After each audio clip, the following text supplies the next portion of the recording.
હવે રામાયણમાં એવું કહ્યું છે કે વિશ્વામિત્રજીએ બલા અને અતિબલા એવી બે વિદ્યાઓ આપી છે. કોને આપી? તો કે આ બંને ભાઈઓને, જેનાથી એને ભૂખ અને તરસ ન લાગે.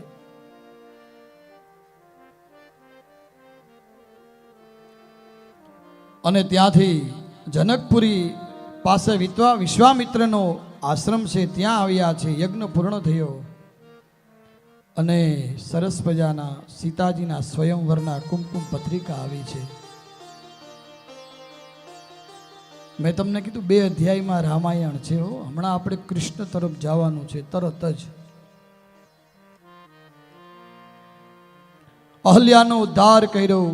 ગૌતમ ઋષિ આવ્યા, તમે મારી પત્નીનો ઉદ્ધાર કર્યો, એના બદલેમાં તમને શું મળે? તો કે સુંદર કન્યા મળે.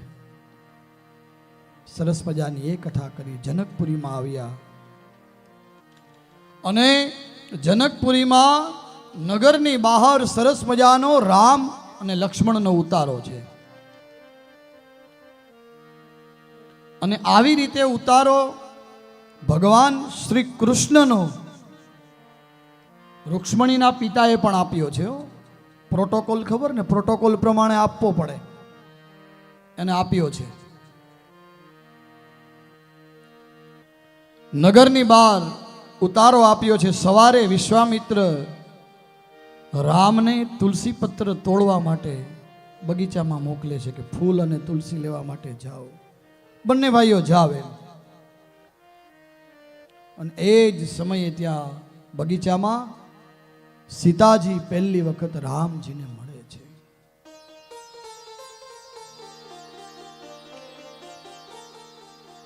તેહી અવસર સીતા તર આઈ ગિરિજા પૂજન જનની પઢાઈ સંગ સખી સબ શુભગ શયાની ગાવહી ગીત મનોહર બાણી. એ જ સમયે સીતાજી ત્યાં આવ્યા અને સીતાજી રામચંદ્રને જોયા છે. અને માં સીતાજી અને રામનું પહેલું દ્રષ્ટિ મિલન ત્યાં થયું છે. અને માં જગદંબાને સીતાજીએ પ્રાર્થના કરી અને પરમ દિવસે રૂક્ષ્મણીજી છે ને એ માં જગદંબાને પ્રાર્થના કરશે. તમે જો સંયોગ જુઓ બધાઓ, પ્રાર્થના કરી છે. અને રાજા દશરથે સ્વયંવર જાહેર કરી દીધો છે. જનક રાજાને ત્યાં સ્વયંવર થયો છે. અને આ સ્વયંવર કરવાનું વિચાર રાજા દશરથને કેમ આવ્યો? તો કે એક વખત સીતાજી પોતાના મંદિરમાં, એને બુહારીની સેવા કહેવાય, કચરો કાઢતા હતા. આમ બુહારી શબ્દ વાપર્યો છે. કચરો કાઢતા હતા બધો બુહારીથી, સાવરણીથી. એ બુહારીની સેવા કરતા હતા. એટલામાં જે ધનુષ્ય હતું એ ધનુષ્ય એક હાથેથી ઉપાડી ત્યાં બુહારીની સેવા કરી અને પાછું ધનુષ્ય મૂકી દીધું. આ જનક રાજા જોઈ ગયા. જનક રાજાએ વિચાર કર્યો એ જ દિવસે કે મારી સીતા હું એને પરણાવીશ જે આ ધનુષ્ય ઉપાડશે.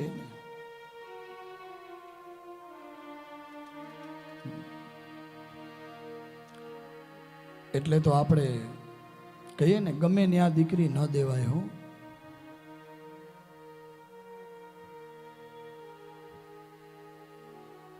દાદા હો દીકરી, દાદા હો દીકરી, વાગડનો દેજો રે સઈ,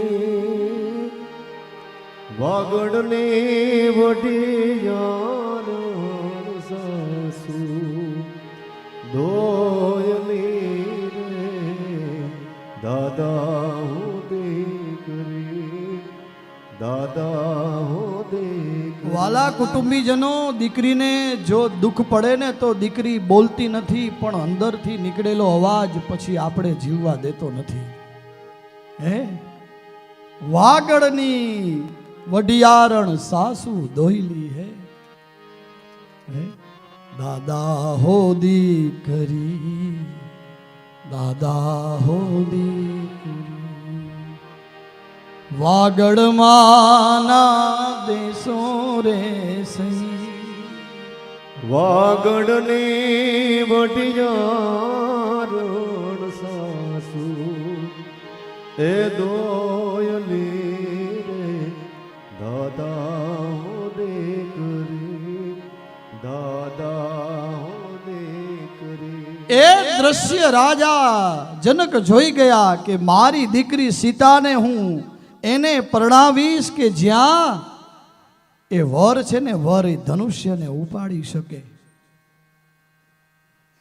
અને રાજા જનક રાજા છે ને, જનક રાજાએ બસ વિચાર કર્યો અને સ્વયંવર ત્યાં પછી તો રાખ્યો છે. અને રામાયણમાં એવું કીધું ઘણા બધા સૈનિકો આ ધનુષ્યને ઉપાડવા જાય ને તો પણ ન ઉપડે. આમાં લખ્યું છે 300 વીર સૈનિકો આ ધનુષ્યને ઉપાડવા જાય છતાં પણ ન ઉપડે. સીતાજી નાજુક હાથે ઉપાડી લેતા. સ્વયંવર રચાયો છે અને વિશ્વામિત્રજીએ રામને આજ્ઞા કરી છે કે ઉઠહુ રામ ભજહુ ભવ ચાપુ, મેટહુ तात જનક પરિતાપુ. હે રામ ઉઠો, ઉઠો રામ. કેમ? તો કે આ જનક રાજા છે ને, બસ એના મનમાં જે વિચારો ચાલી રહ્યા છે ને, હવે એ વિચારો એક જ છે કે મારી દીકરીને કોક સારો એવો વર મળે. અને બાકી તો ત્યાં ઘણા બધા આવેલા હતા હો, ખાલી રામ અને લક્ષ્મણ નતા બેઠેલા, ઘણા બધા વીરો ત્યાં બેઠેલા છે અને બધાએ કોશિશ કરી છે